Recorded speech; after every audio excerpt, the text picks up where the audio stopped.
पास किताब है छोटे कद का बड़ा आदमी। दुनिया में बहुत बड़े बड़े लोग हुए हैं, लेकिन उनका कद इतना बड़ा हो जरूरी नहीं। मैं बात कर रहा हूँ पंडित लक्ष्मीनारायण द्विवेदी की, बांसवाड़ा की ऐसी हस्ती जिसने राजस्थान ही नहीं देश के कई हिस्सों में अपनी गंध फैलाई और आज उन्हें याद किया जाता है।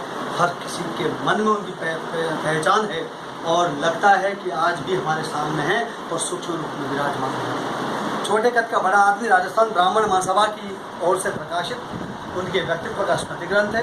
इसमें पंडित लक्ष्मीनारायण द्विवेदी के सारे जीवन की कथा और उनके बारे में बहुत सारे लोगों, यहाँ तक कि 320 से अधिक लोगों की ने जो लिखा उनके बारे में, उनको जाना, उनके संस्मरण है, उनकी कविताएं हैं, उनके आलेख हैं और उनके बारे में जो कुछ कहा गया वो इस बड़ी सी किताब में छोटे कद के बड़े आदमी के बारे में बहुत कुछ लिखा गया। इनके संपादक हैं मेरे अग्रज भाई श्री हरीश आचार्य जी, जो अपने आप में वह हस्ती हैं जिन्होंने कविताएं, गज़ल, शायरी, साहित्य और जाने कितने कितने मुकामों पर धाम और कितने ही मामलों में दाग जमाई है।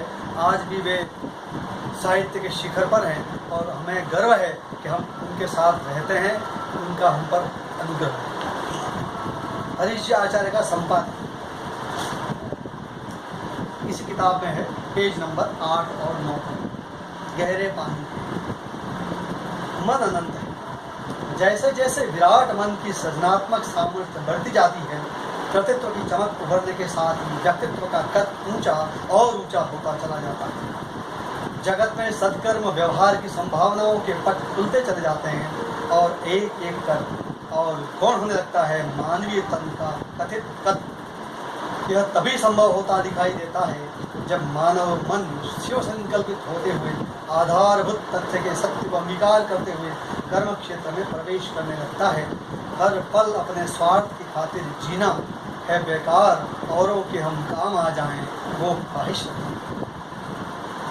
बाकमाल, बाजमाल और बेमिसाल योद्धा रहे वे जिनके चिंतन में यह बात अंतिम क्षण तक सम्मिलित रही कि आजीवन सैनिक रहा हूँ, एक युद्ध और सही, इससे भी एक पायदान और आगे बढ़ें और छोटे कद का बड़ा आदमी स्मृति ग्रंथ के प्रसंग संदर्भ में जिन खोजा तिन पाइया गहरे पानी पेट पड़ताल करें तो ज्ञात होता है कि हमारे अपने अनूठे प्रेरणा स्रोत हथियारों से लड़ने वाले नहीं वरन आखिरी सांस तक गुनगुनाते रहने वाले पुरुषार्थ योद्धा रहे। तन चाहे अब थका थका हो, मन तो प्यारे हरा भरा हो। यहीं तक ही नहीं अपितु जब कभी भी भूले भटके ही सही, क्या भूलूं क्या याद करूं, जैसी मानसिक उहापों आई भी तो निष्काम कर्मयोग के गायक ने प्रेम प्रतिदान नहीं मांगता जैसे मंत्र को चिन्हित करते हुए सहसा यूं भी गुनगुनाया होगा, दिल से हमारी यही दुआ है अपने पराए सबका भला हो। सर्वे भवन्तु सुखिनः की कामना सदैव ही समाविष्ट रही सकारात्मक और सुलझे हुए मन में। पंडित लक्ष्मीनारायण द्विवेदी जी के करिश्माई किरदार में यह बात भी दिगर रही कि सच की धूप में झुलसे लेकिन झूठ की चादर ओढ़ न पाए। बहुआयामी व्यक्तित्व मिलन और माधुर्य के साथ अपना जो मिशन था उनका वह चल पड़ा था। तकदीर और तदबीर संग संग चलते रहे हैं, कभी कभार आगे पीछे भी हो जाएं तो कोई आश्चर्य नहीं। ऐसी परिस्थिति में यह तो कैसे नकार दें कि बीच राह हताशा संत्रास की वजह से लेश मात्र भी कुंठाओं से रूबरू ही न हुए हों। साध्य साधन की पवित्रता ने तपस्वी के मनोबल को सुदृढ़ता प्रदान की। If winter comes, can spring be far behind? हम दीवानों की क्या हस्ती आज यहाँ कल वहाँ चले कि तर्ज पर चल पड़े, यायावर के निराशा में भी आशा को ढूंढ ही लिया। यह कहते हुए ये दिल क्यों रोता रहता है, क्यों होता है उदास, पतझड़ के पीछे पीछे ही आता है मधुमास।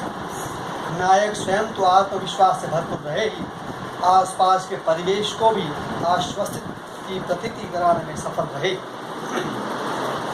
सादगी उन्हें विरासत में मिली तो संजीदगी बहु भी पैदा कर ली। उन्होंने अपने भीतर कठोर से कठोर निर्णय की स्थिति में भी मानवीय संवेदनाओं से किनारा नहीं किया। जहाँ कहीं प्रभाव देखने में आए, अभाव देखने में आए, वहाँ अपने हिसाब से खुद को ढाल लिया। अभावों की हालात में भावों की पोटली खोलकर बैठ जाया करता था बंजारा मन। वो देखो कोई खोल रहा है संवेगों की गठरी। मचल मचल कर मुखर हो रही मूक वेदना मन को गैया को सहलाते गीत बन गए ग्वाले हैं। निराला ग्वाला ही था वो। तभी तो उसके महाप्रयाण पर सैलाब सा उमड़ पड़ा अभिव्यक्ति वैविध्य का, जिसमें कथित सुसज्जित साहित्यिक भाषा शैली के बलात् दर्शन भले न हो, परंतु जज्बे और जुनून की पराकाष्ठा हमेशा बनी रही। 18 वर्ष से लेकर जीवन के 85 बसंत के पड़ाव पार कर चुकी भावुक शख्सियतों ने अपने सहज मन के संदेश, आलेख, कविता, गीत, गजल, नज्म, दोहे और मुक्तक रूपी फूलों से एक माला सी सजित कर दी और नामकरण कर दिया छोटे कद का बड़ा आदमी। मैं जड़ता का समर्थक अथवा व्यवस्था परिवर्तन का विरोधी कतई नहीं रहा, परंतु इस आह्वान को भी सूत्र समझा जाना चाहिए कि मुझे न इसकी तरह न उसकी तरह होना है। जैसा भी मैं हूँ, मुझे तो अपनी ही तरह होना है। ले जाओ करिश्मा और जाके कह दो इन कश्तियों से, इस साहिल से मुझे न डूबना है और न पार होना है। जो हस्तियाँ स्वयं पा की रही हैं, वे भली भांति जानती समझती हैं कि अपने हाथों से तैयार की गई रोटी का स्वाद अनूठा और लजीज होता है। प्रश्न कच्ची या पक्की का नहीं, मलाल इस बात का भी नहीं कि वो किसी भूगर्भ विशेष का नक्शा हो गई हो। इसी को नजरिए को मद्देनजर रखते हुए छोटे कद का बड़ा आदमी में प्रकाशित प्रस्तुतियों को अक्षुण्ण बनाए रखा। सहजता, स्वाभाविकता और मौलिकता की खुशबू बरकरार है और रहनी भी चाहिए। Style is the man. शैली व्यक्तित्व का परिचायक हुआ करती है। सो कॉल्ड एडिटिंग की आड़ में बलात् संभ्रांत भाषा शैली में परिमार्जित परिष्कृत करते हुए अर्थ का अनर्थ करने के अपराध बोध के दायरे से ऊपर रहा है संपादक मंडल। बराहो खूबियों से हर बशर ऐसा नहीं होता, खुद अपनी खामियां देखें नजर ऐसा नहीं होता। हम अक्सर चोट खाकर चोट पहुंचाने के आदी हैं, फिर पत्थर खा के पत्थर दे शजर ऐसा नहीं होता। कल्प वृक्ष सा नेतृत्व व्यक्तित्व रहा है पंडित लक्ष्मीनारायण द्विवेदी जी का। समानांतर दूसरी वृक्ष पंक्ति पुष्पित पल्लवित करने में दृढ़ आस्था रही है उनकी। अतः यह कहना तो बेईमानी और पूर्वाग्रह के लक्ष्याग्रह से गुजरना है कि मरने के बाद तो सभी महान हो जाते हैं। ऐसा न हुआ है और न होगा कभी। और सचमुच यदि ऐसी कोई परिपाटी चल पड़ती तो यहाँ वहाँ जहाँ तहाँ मत पूछो कि कहाँ कहाँ स्मृति ग्रंथ ही स्मृति ग्रंथ बिखरे नजर आते। मौत के बाद भी दिलों में जिंदा रहना हर किसी के भूते की बात नहीं। इसके लिए अभिष्ट होता है प्रतिबद्धता, मौलिकता, यथार्थता, सहजता और जनमानस में स्वीकार्यता के साथ मानवीय मूल्यों के प्रति निष्काम समर्पित जीवन के उत्तम मनोकामना। लगभग 1 वर्षीय संपर्क यात्रा में महज व्यक्तित्वों से नहीं, कोई 200 से अधिक परिवारों से मुखातिब होना ही पड़ा था मुझे। जिस गांव, नगर, गली, मोहल्ले और जहाँ कहीं मेरी निगाह पड़ी, जहाँ मैंने देखा कि कोई उर्वरा भूमि है शब्दों की, आलेख उपलब्ध होने की उम्मीद जगी, जा पहुँचा मैं। जैसा भी है, जिस परिमाण में है, परिणाम से मैं प्रयोग धर्म अवश्य रहा हूँ, धर्मी कदाचित नहीं।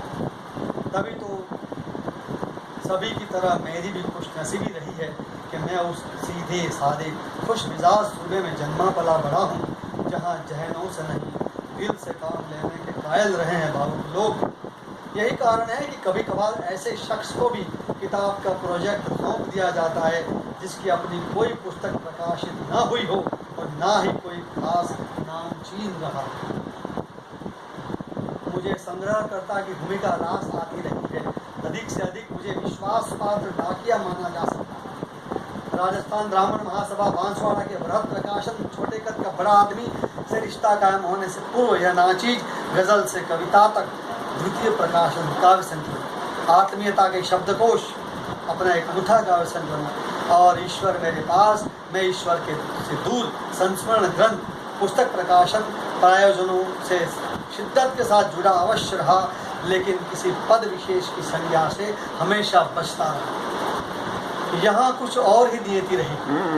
अनुज डॉक्टर दीपक आचार्य, उपनिदेशक सूचना जनसंपर्क विभाग उदयपुर की सदाशयता से भरपूर सैद्धांतिक व्यावहारिक जद्दोजहद प्रकाशन अनुभाग के संरक्षक उदारमना व्यक्तित्व श्रद्धेय चंदूलाल जी उपाध्याय जी की स्नेहिल फटकार और साथ ही पंडित लक्ष्मीनारायण द्विवेदी के परिवारजन और स्वजनों की आस्था और विश्वास युक्त आग्रह के समक्ष नतमस्तक हुआ। मैं और विभूषित हो गया संपादक उपाधि से। मैं तो सफल बन गया। मात्र रूपेण संस्थिता अवधारणा के अंतर्गत कहना चाहूँगा कि माता बहनों और बेटियों का भी अद्भुत सहयोग रहा और इस प्रकाशन महाप्रयाण के रचनात्मक पहलू की दृष्टि से संग्रहण के शुरुआती दौर में जहाँ इक्का दुक्का मातृशक्ति स्वजन अभिव्यक्ति दृष्टिगोचर हो रही थी, वही मुकाम तक पहुँचते पहुँचते 63 संख्या हो चुकी। समग्र गुणात्मकता के साथ महती भूमिका निर्वहन के चलते जो आलेख सागर को अस्तित्व प्रदान नहीं कर पाई, उन्होंने काव्य सृजन की सरिताएं प्रवाहित की।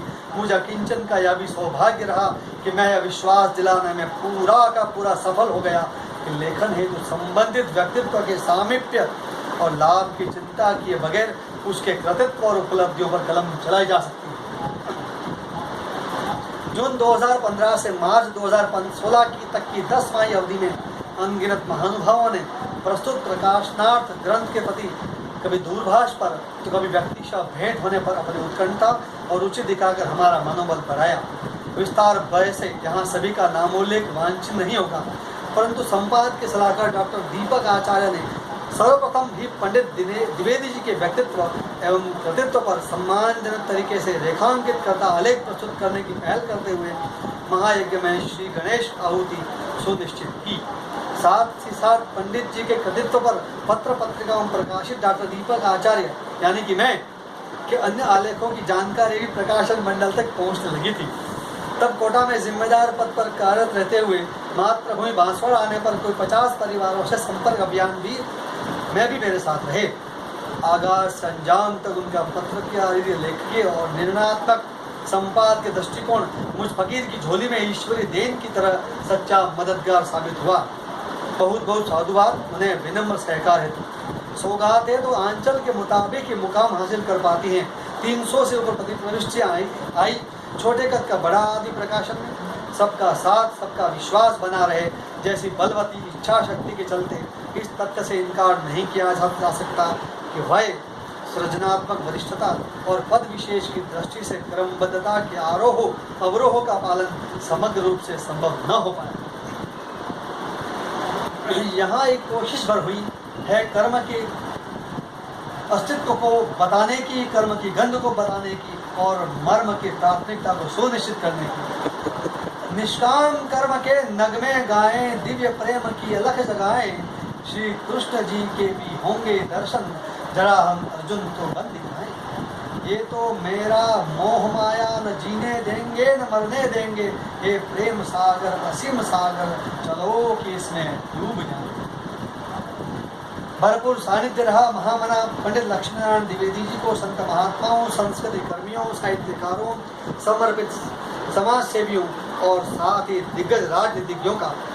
सब कुछ होते हुए ही पंडित जी ने एक विवेक संपन्न सदगृहस्थ की भूमिका को भी संपूर्ण समरसता के साथ सुनिश्चित किया।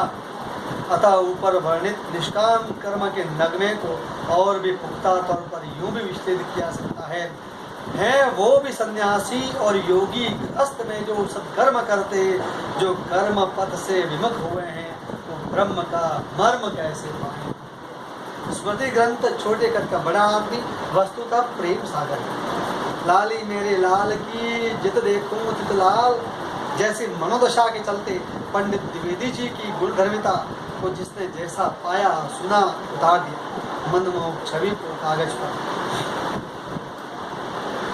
उद्धवीय तर्क के लिए जगह कहाँ बची थी। विशिष्ट उपलब्धि मूलक गुणों की पुनरावृत्ति भी रही है आलेखों में।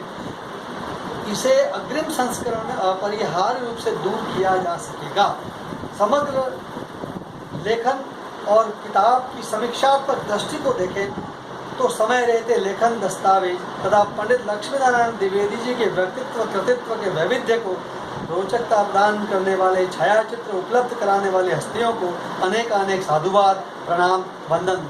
सभी के सहयोग द्वारा सर्वजन हिताय, सर्वजन सुखाय, सर्वजन कल्याणाय अस्तित्व में आया यह स्मृति ग्रंथ प्रस्तुत है। छोटे कद का बड़ा आदमी आप सभी के अवलोकनार्थ, पठनार्थ और चिंतनार्थ। भाई श्री हरीश जी शीर्षक गजल। आचार्य के अपने मौलिक उद्गार जो उनके हृदय से निकलकर कागज के कैनवास पर आए हैं। शीर्षक गजल और इसका शीर्षक है गहरे पानी पैठ। नहीं, शीर्षक गजल।